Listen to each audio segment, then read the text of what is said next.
Listening to this podcast right now! Do you want to hear a fucking podcast about anything and everything? Yeah. Like movies, music, television, and more? Oh my god. Well, you've come to the right place. Yes. Subscribe to Journey into Comics Network, and you get Podcastrophe, hosted by me, Yes. Dick. Why not throw a couple bucks to the Patreon? It's your choice. Yeah. This is a Podcastrophe. That sounds so awesome. The following is a Journey into Comics Network production.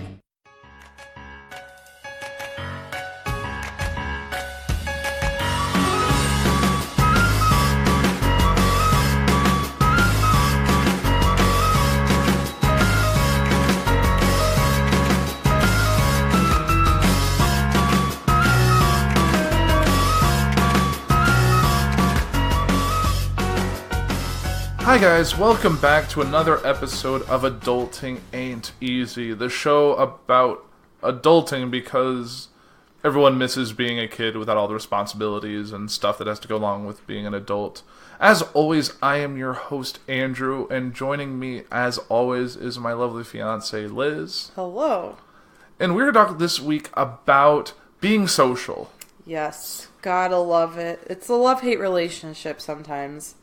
But you can't sit in your house all day. Oh, I guess you could, but, you know. I mean, there's a lot of fun things to do in your house now. Well, like, I feel like... in our house, yeah. That's the one thing. It's like, you can't just sit at our house. Like, we're actually not recording at our house, which is this is our third place we've recorded this show. We're actually at Liz's parents' house, which I guess where Liz still technically lives, at least for the not too distant future. Yep, because I didn't want to be at that house anymore. Yeah. It's not even my house, it's that house now. That house. It's still good. We're making progress. Things are coming together. And we actually used our community pool for the first time today, which is exciting. Yeah, we were being social, even though there weren't very many people to be social with. But we like, got out of the house, which was important. Right, because sometimes, like, at least when you're in the middle of a home remodel or doing all this stuff, sometimes you just need to get away because even if you go get food and come back, you're still just there. And it's all the stuff you have to do is just on your mind. And you're like, oh god, there's so much I need to do. Like, I was thinking, like, if we stayed at the house, I was gonna probably start puttying the master bedroom because I know it needs to get done at some point today. And it's just one of those things you're like, but you have to just get out and see things and be social and not be a hermit in your own house. Yeah, we actually went all the way out. Like, we went to we went to a concert. We did. Which we used to do quite frequently, but now not as much. Right.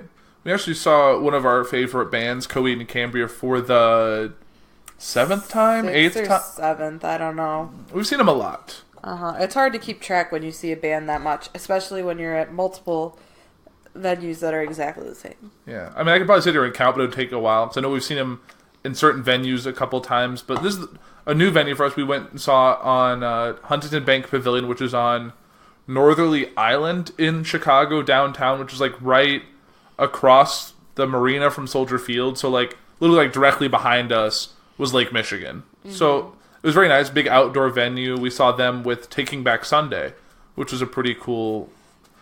And I know, yeah, you go on. You can. I mean, it was nice to finally like get out and do something like that because we don't get to do it very often because every weekend this summer has been working on the house. And weekdays. And nights and mornings. Always, and like and every single waking moment of our lives. Just our lives. But yeah, it was definitely nice. And like, I know sometimes when bands coming through, sometimes you just see them on nights. Like we saw them on like a Thursday night. So yeah, it made work rough the next morning, but it was worth it. Definitely. To get out and like, I don't know, not necessarily be social with other people, but just go and get out and be with people that you don't actually know and like enjoy a communal experience. Yeah. And got to and see some kids that are like, at least one kid that was a first time concert goer just having the time of his life. Yeah, it wasn't, you're probably thinking like, kid, okay, maybe 13, 14. No, this kid was 4. Maybe. Yeah. But it was really cute. He had his little like the earbuds in and like some headphones, but just he could still hear it, and he was just dancing, and it was cute. And like everyone, because one thing we noticed, like when you go to a weekday concert, is you have the people that are like dressed in the concert, and you have people who like came from work in the city and are just took the Uber to the concert. Like, there's people dressed very differently. Yeah, like people that like executive attire. Like, there's a guy. And then there's us. Yeah, like we were still in like jeans and like the band shirt, but like there were people there in like fully decked out, like mohawks and crazy hair, and then we saw like someone like in slacks and a button-up shirt and a girl in like a dress that you wouldn't wear to a concert. It was, but like we were in the pit. I think our pit days might be behind us, or at least Yeah, it was fun while it lasted. I mean, like when I was in high school and stuff, that was like all I wanted to do was be in the pit and do whatever. But like I think it was the last time that we were in the pit that really kind of said, maybe we need to like stop. It was kind of too claustrophobic. Yeah, I think because we made the mistake of one time we went and saw them at Argon Ballroom, and we were like second row back in the pit because it's all pit really. There's no seats; it's just all big open floors. And we're kind of near the front, and as soon as it starts going, people start push forward because they want to get close to the band. So I'm just getting rammed in the back, and I have Liz in front of me, so she doesn't get. And I'm just getting there, just like that. And then you have the people who are like crowd surfing and like get kicked in the head. And all that. It's just, I'm getting too old for that. I mean, it's still fun, and you really do get a different vibe of the concert when you're right there because people are very enthusiastic and very excited. And there's the head bouncing and just the rocking around, and it's all great. But it's just, there comes a time where you're like, I'm done. I don't need to do this anymore. Yeah, I think I've gotten more claustrophobic as I've gotten older in terms of like personal space. Mm-hmm. Like when I was, I mean, even like when I was, I mean, only like 4 years ago, I would have been like, yeah, that's great, blah blah blah, and then like, but now it's like, no, I'm okay. Just I liked where we sat. We actually had a seat. Mm-hmm. Which was nice because we, like, for the opening band, it's like you really don't know them, or at least we didn't, and, like, so it was nice just to sit and enjoy it, and then we stood when Coheed was on. It would only really stay... And for Taking Back Sunday. Or no, we didn't. We didn't stand. We were... Yeah, because, like, one thing at least I've noticed with... When you see, like, a double headlining band, a lot of people don't show up for the opening act. A lot of people will come late, or they'll, like, be meandering, like, in the...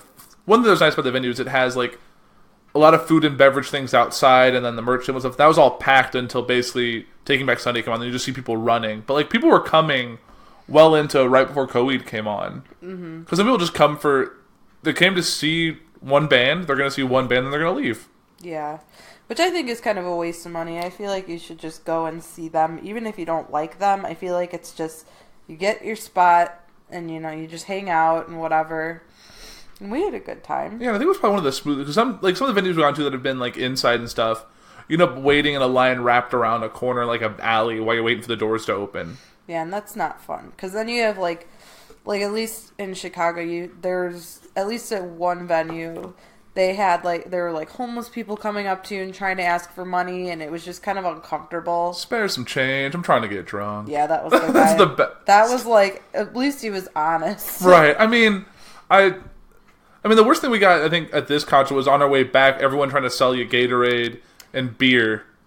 Yeah, like kids. It was like little, like it was almost like a family was doing it. It was very odd. I think it happens a lot when you're down, like, near, like, the Field Museum, Social Field, all that. Like, when you're out walking, there's a lot of people who are, like, selling, like, coolers of, like, water, Gatorade, soda, and then sometimes beer, which I think is illegal to sell it on a street corner in Chicago. But I could be wrong. I don't go there all that often. But it was just random, because it's, like, 11 o'clock at night on a weekday night, and there were, like, kids, like, around 10 or under 10 selling stuff.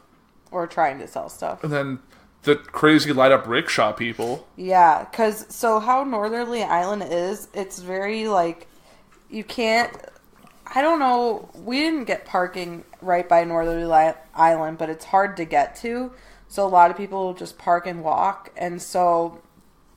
The parking garage, I mean... We parked under Soldier Field. Yeah, it was like 0.3 of a mile away. Mm-hmm. So we were like, okay, we can walk that. That's not a big deal. But, like, and so we saw, like, one rickshaw as we were going by. Like, they're like, hey, do you want to... I could take you to the concert. We're like, no, don't need to. We can use the exercise. But then on our way out from the concert, it looked like this, like, electric carnival. It almost reminded me of, like, one of those, like, Electric Daisy, like, EDM festivals. So I kind of thought it was, too. And then you're hearing, like, a lot of different music. And then as we get up there, I'm like, It's almost like they're like it's like a. It looked like go-karts to me, or like a golf cart. Yeah, it looked like that, or like one of those like like those trains you see in a mall, like those little like small trains that are all like connected. It kind of looked like that, but then you get closer, it's just a line of rickshaws that are blaring music. Some from the band, which is appropriate. And they're all like full of like colorful LED rope lights wrapped around the thing, and they were just hanging out and just waiting. And I'm sure they got a lot of people picking them up. Yeah, there were people that were taking them to the parking lot. I have no idea. Very interesting. I have no idea how much money those are. It's like, and it's just weird to have someone like physically like move you somewhere, like pedaling a bicycle. Like, it's different when it's an Uber, but like when it's an actual like rickshaw, it's a little awkward. Right. At least for me. I think it would be like if it was. I mean, especially it's nice because they can get on sidewalks a little bit, but I don't know. It's still a little different, but it was just a very interesting way to end the concert because we also like we're right by the marina and you just see the people on the boats and it was neat. And the only downside is trying to get down into the city before rush hour hits, but not early enough that you have to wait like 3 hours for the concert. Yeah, and I think we hit a nice like sweet spot. Like we both. Well, I was off of work already, but Andrew got off work a little bit early, and we kind of like started going down around like 2:30 or 3 right before rush hour, and it was no problem. And we kind of, even though we're not supposed to, we kind of tailgated by ourselves in the car under Soldier Field. We had we brought sandwiches and beer and like fruit and stuff, and we didn't want like. That's the thing. Like, if we could have went down earlier and gone and spent $70 on some sort of dinner or something. That's not even all that great. Yeah, but it was better just to like eat what we brought and then just go. Yeah. If we would have known, I don't know if our opinion would have changed if we knew ahead of time that there was food at the venue, because normally there's nothing. It's just drinks, but. This place actually had a couple of like food stands. I don't know if that would have changed our opinion, but it's just easier because everything at the concert is expensive when you get there. The drinks are expensive, and the food it wasn't terrible, but it's still more than you should pay for like a burger and fries or a slice of pizza. Mm-hmm. But the drinks they're always outrageous. Like craft, like you get a tall boy of a domestic or like a pretty common craft beer like Blue Moon or something, like $13-$14. Mm-hmm. And then like anything more than that, like a mixed drink is over $20. You can get like a Moscow Mule for $20. They're selling bottles of wine that you can take with you for around $100, like $70 to $100. Yeah, it was ridiculous. But the crazy thing is people actually do it, which is like, holy mackerel. It's almost like you have to decide when you go to a concert. It's like, okay, what are you going to spend the most money on? Are you going to spend it on really good seats? Mm-hmm. And then not do anything else? Are you going to spend it on okay seats, but then I can have drinks and whatever, get some merch? Or am I going to get the really crappy seats, and then I can drink all I want, Right. And the merch is also something that's very expensive. Mm-hmm. I mean, there's some stuff you just can't get like on their website or whatever, but like there's some stuff is like you don't get anything for less than like $10. And even like the $10 stuff is like a koozie or like a keychain or something. Shirts around $30, jackets are like $50. It just everything goes up from there. Yeah. But it's about but there's people you see come out with like bottle of wine, like 4 shirts, a throw blanket. You're like, people just dropping a couple $100. But if this is their big thing they wait all summer to do, then yeah, spoil yourself. Like I would. Yeah, we were kind of the ones that were in the middle. This was technically my birthday present, but my birthday was in April. Just because I saw the concert come up, and then I was like, Andrew, we have to go. And at that time, he's like, I don't want to go. We've seen him so many times. And then, what do I get for my birthday? Tickets. Yay. I always gotta play it up. It's like, it's starting, but it's also nice that since they have a new album coming out, we got to hear some of their new stuff live, which is always a treat to see some stuff like that. I mean, they didn't play anything beyond like what you can hear now because I think they released 2 singles off their album, so we heard those. Like, there wasn't any like surprise songs, but still, it's nice to always get they're really good live. Mm-hmm. There's some bands we've seen that like they're just either they're terrible live or have no stage presence, but we get a good mix with even Taken by Sunday, which I've never seen live, did a really good job at like. Oh yeah, the stage presence was awesome. And I like the fact that like the guy was like sharing stories and then tying back to the song. The opening act, their music was good, but like the guy just kind of stood there with a tambourine and sang. It wasn't all that. He wasn't there yet. Yeah. But I mean, that's probably the biggest thing. They said they normally play like this like back room of a, or like this like random like bar room, which is a lot more their speed. They've never played like a big venue like that. But that's how opening acts are. They get traction, and they end up headlining their own tour later. Yeah, definitely. But I don't think there's. I think I'm like interested. I don't know if there's one that I don't know if we have a besides Coheed, if there's another band that we've seen live that has like a better stage presence. Not really, but they put a lot of like effort into their like the lighting and like the transitions between songs and everything like that. Like we've seen them kind of evolve with that because I think our first concert we went to see them was what, like 2012, 2013? It was 2012. Fall 2012, right? October-ish? I don't remember. We had just started dating, I think. It was like October or December. We went to see him once. That was like our first bus concert. So we went all the way to St. Louis, and then the show got canceled because of illness. So they made up the tickets. We saw him like a couple months later. Yeah. And that one was like, it was a smaller venue, or it felt smaller. They're really sketchy. It was very sketchy because it was like East St. Louis, which is like, we were next to like a truck stop and a strip club and a bunch of like industrial facilities. Like it was not the best place to be on like a random night late, but it was still a good show. But it was like definitely a smaller venue with like a simpler stage, a smaller setup, and like they didn't have a whole lot going on. They had a couple random things. I don't even know if we're even theirs, but I think we've seen them get bigger as a band as we've been listening to them. Right. I think the venues have been gradually getting bigger and the crowds have been getting bigger. Yeah, definitely. I would say so. But that's one thing I've always been intrigued, just because I'm intrigued by like how stage design is for that. Like the lighting, the sound, the smoke machines, all that. So how they all hook it all up. And like they have a big symbol for those who don't know the band. It's like this big keywork symbol, which is like some triangles and circles and stuff. And we've seen that evolve a little bit. Like we've seen one where it's just a light up and where it's like just like neon lights in the shape. We've seen that projected. We've seen like this one was like this more. There's a lot more depth to this one. It had strobes attached to it. It looked really cool. And then like when you see it in person, it's one thing. But when you see it like from like the camera angle, when they have like the side screens of their close-ups, since you're a little further back, but yeah, it's always pretty cool to see how that's evolved, and they definitely take well advantage of that. Like, and like there's stuff that like you just tease, there's something good's about to happen. Like they switch guitars a lot, and it's just a fun experience going out and seeing them live. Yeah, definitely. But it's not the only thing we do to go out. We do a lot of. I mean, yes, I love going to concerts, but they get expensive. But we try to do stuff with our friends, like going out and stuff. But then that also can get expensive too. Right. But it depends where we go, because you don't want to keep going. For us, at least, or me, I don't like going to the same place, like, super, super often. Right. Like, I can't go to, like... So we have the Palatine bars, which is just, like, downtown Palatine has a bunch of bars, like, in this little triangle. But it's, like, I can't go there every single weekend. That's just, like, too much for me. I like a variety if I'm going out every weekend, which I don't like to do. Right, because we're kind of...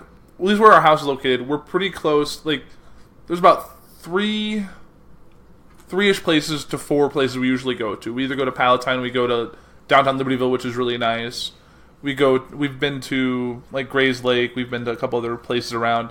And then our friends sometimes want to go to the city, which is its own experience, because there's a lot more prep involved, because you have to take... You obviously don't drive, because you're not... So usually you drive to a train station, and then take a Metra, or a Blue Line, or whatever... into the city. And then you walk to wherever we're going. And then you drink, and then you have to take the train back, and then it'll be processed. You can't get too drunk because you still have to make it onto a train, and then drive home from there. And it involves, like, an hour on the train to get there, and then an hour on the train to get back. So, like... It's a fiasco is what it is. You can't do it early night there, because you're going to be spending more time traveling to get there than you're actually there. Which, like, if you want to go there, you want to go there early. Like, I think the last time we went to the city... We went out there, like, for dinner, and then did all that, and then went back. Yeah. And that was probably...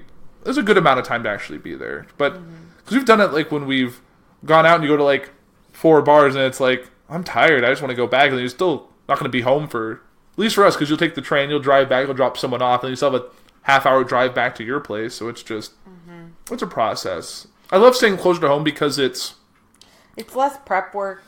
You can, like, it's more like you can do it on the spot. There's not a lot of planning involved. You're just like, oh, let's go to this bar. And then you just kind of show up. Or, like, I don't know. It's much easier for me. Less stress. Because I feel like, well, about 9 times out of 10, I turn into, like, the mama bear when it comes to going out. And then it's, like, the one time that I decide, like, I'm going to let loose is when I just get terribly, like, throw up sick and, you know, Right. have to be taken home in a taxi cab from the city and to the suburb. That was a fun ride. That was rough. I made friends with a cab driver and I didn't do it on purpose. I didn't know what. Sometimes I just drink and then I don't realize how much I've drank until it's all over. Right. And sometimes there's other factors. Like, sometimes, like, I know, like, with that time, it was, the bar was really hot and it was really foggy and you just kind of get a little disoriented. Then all it just takes is that trigger and then that's it. Like, well, and I also looked at my medicine that I take for, my medicine, I found out that with drinking, it's like, oh, you get dizzy. And I'm like, well, that makes sense because usually when I'm like about to throw up, you get the spin. It's like I get the spins really bad. And I'm like, and sometimes I won't even drink that much. Like, there's been times where I've drank more and I don't, but sometimes I'll drink. It's like certain things just trigger me and I'm just done. Right. Like, in the bathroom, don't want to leave. That's right. That's a lot of, like, you have to get her upright and then get her situated. I turn into, like, dead weight and, like, this hopeless creature. Right. Gee, thanks. No, you're fine. But it does, like, we've all had our experience. Like, I think my worst experience from drinking being out was that I had never try one of your friend's homemade alcoholic concoctions. Like, literally, like, he made a liquor. Like, he took, like, brown sugar, some, like, different ingredients and, like, rum and stuff and made his own, like, amaretto type drink. And it was good. It was really sweet, but, like, did not sit well. I was not having a good time. It was way too alcoholic and way too much stuff going on. And I about destroyed my friend's, like, bathroom because of that. Because, like, you'll pass out and then you wake up and be like, oh no, then you just run. But it's just one of those things. Yeah. It's the downside of going out is, like, when you don't do it often, sometimes you feel like you have to overcompensate, and then that's what gets you in trouble. Yeah, or your friends try to egg you on, like, oh, you're not drinking. Come on, Grandma. And it's like, Well, let's remember. well, all right then. Like, I remember one of my friends got, like, we were so drunk together, and we left, like, their apartment to, like, go to some bars.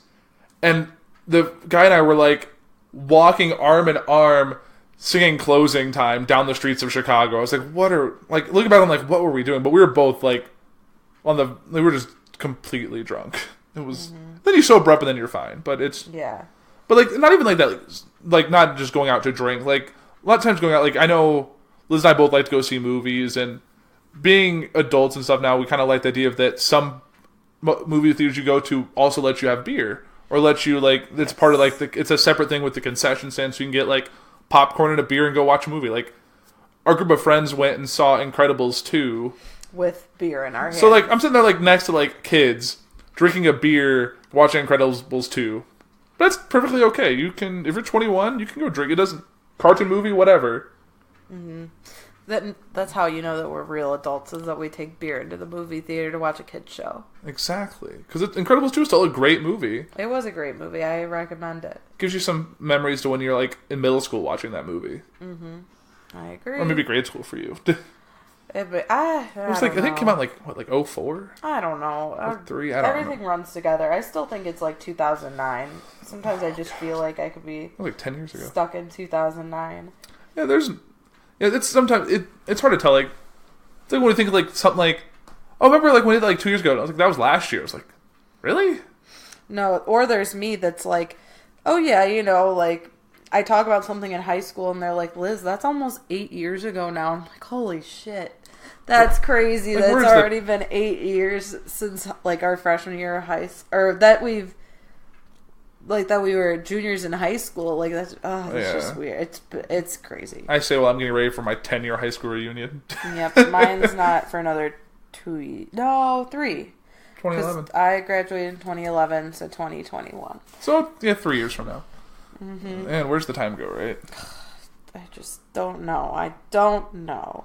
We're feeling very much adulty right now, just because of all this stuff that we've been doing, and like just tonight, like trying to like figure out what we're doing, like trying to reach our friends, like originally we're like, oh, do you guys want to like come over, help us with some house stuff? Then we'll go check out our pool, and then maybe like go get dinner, and then go out or something after. And it's like, oh, we got this going on. It's like trying to make plans with friends when we're all like adults who have like day jobs, and then try and do stuff at night that like need to get done, and then social stuff.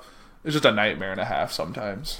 Yeah, sometimes. And then you got, I don't know. It's just, you get all these different schedules, and then like, then you try to get, it gets to that like moment or like around the time where you're like actually going to do something, and then someone at the last second's like, oh, just kidding, I had something that just popped up and now I can't go. Well, sometimes you have like there's the toothpick friend who's like, there's the one that like makes all the plans fall apart. Like Tuesday night we were all trying to get together to like go, like a couple of us go see I think it was either Sorry to Bother You or Ant-Man and the Wasp, like two entirely different movies, but it was like, well, we can only see it after like 6:30 because we have some friends that work in the city and they have to come back, but another friend doesn't want to see a movie after like 7:45 because they have to like get up early the next day for work. So it's like trying to find a window, and then it just ends up falling apart because just there's too many things that you can't meet all of everyone's demands. Then once one person can't do it, then it's over. Yeah. And then we already have a friend who's like, he waits to see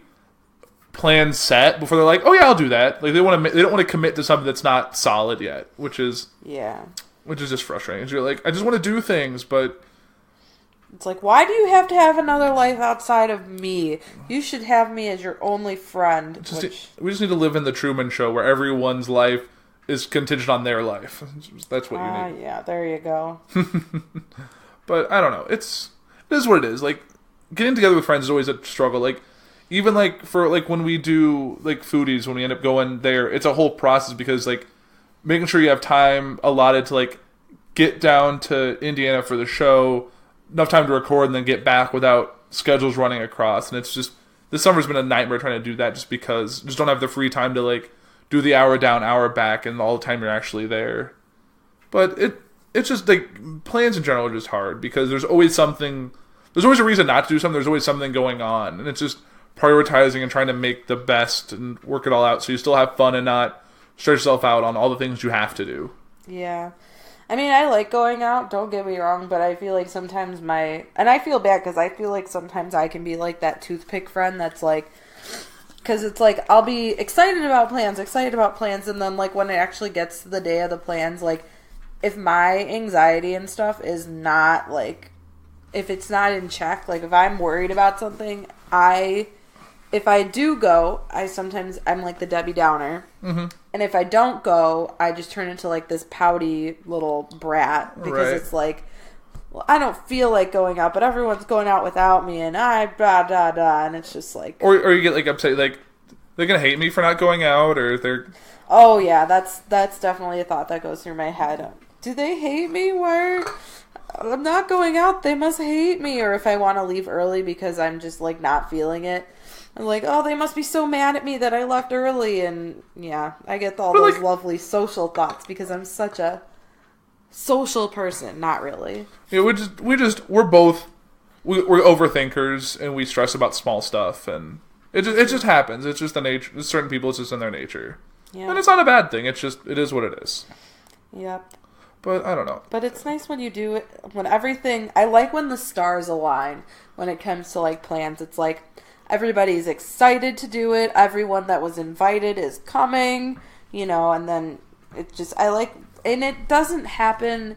I guess it really hasn't happened often over the summer because there's just some people are getting married, and then people are going to weddings, and people are going out of town, people are going to family parties and stuff, but like when the stars align with our friend group, I feel like we have a really good time. Yeah, it kind of worked out for 4th of July for us. Oh yeah.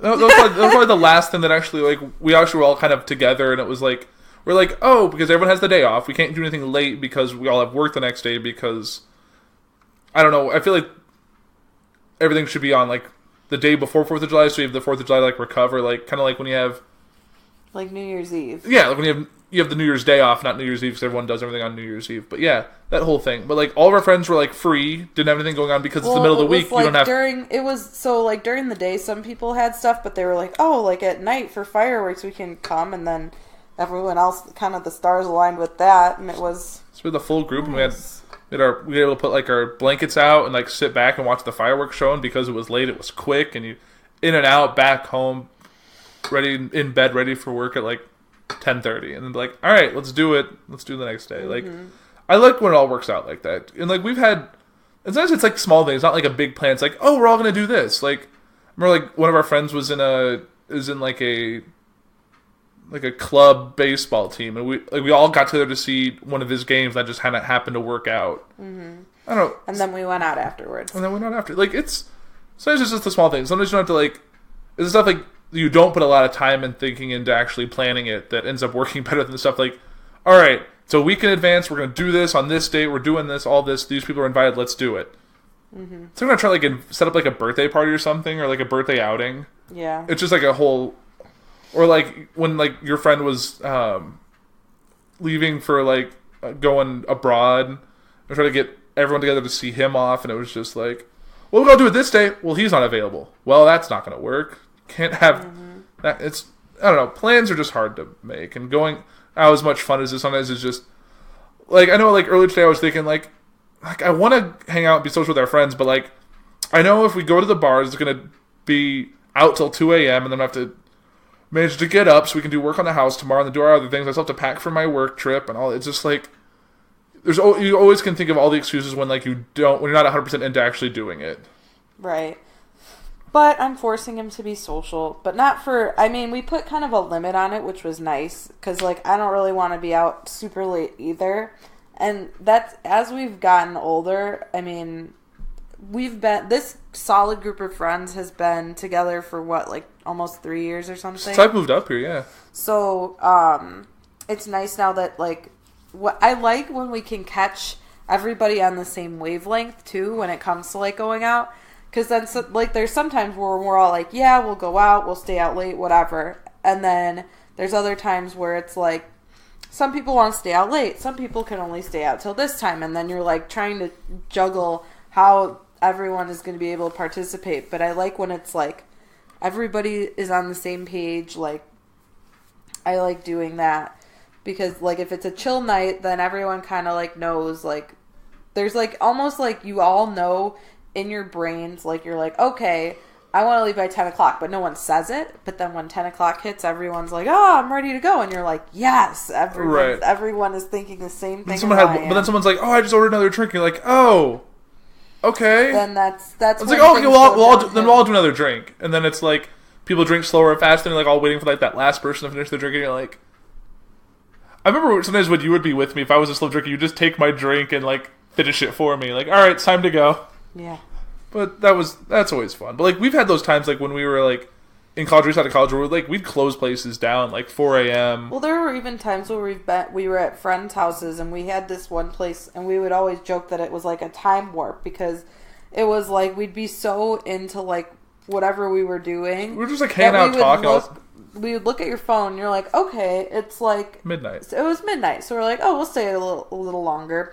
Then the next time you look at your phone, you're like, holy crap, it's 4:30 in the morning. Like, we need to go home. It's like, and then you like, and it's like you finally get home, and like, and then you're like, okay, so let's wrap this up, and then it's like, get home, the sun's starting to come up, you're like, ah, crap. Yes, that's happened. But those were days like when we didn't have things the next day. You could sleep till noon. Like, I cannot think of the last time I slept past like 8 o'clock.